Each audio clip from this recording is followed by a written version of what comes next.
Hello everyone and welcome to my channel The Rainbow Queen. My name is Mamta and in today's video I'm going to teach you how to make your photos 3D using Capcut application in just 3 simple steps. So now without any further delays, let's get started with the video. Step 1. Open the Capcut application and import all the pictures that you want to edit.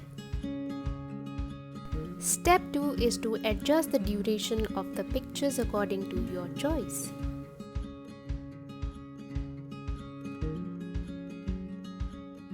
Step 3. Select the pictures one by one and go to Style and click on the 3D zoom option available. You have to repeat this step for all the pictures and there you go.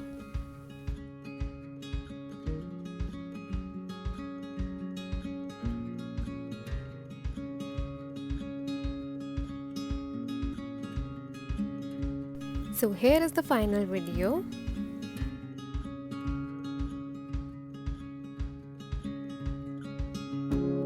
So that's it for today's video. I have shared all the steps to download Capcut application in your phone and have also shared the link to download it as it's not available in the Play Store application. You can check the description box below. I hope you guys enjoyed watching this video. I'll see you guys in my next video. Till then, take care and bye bye.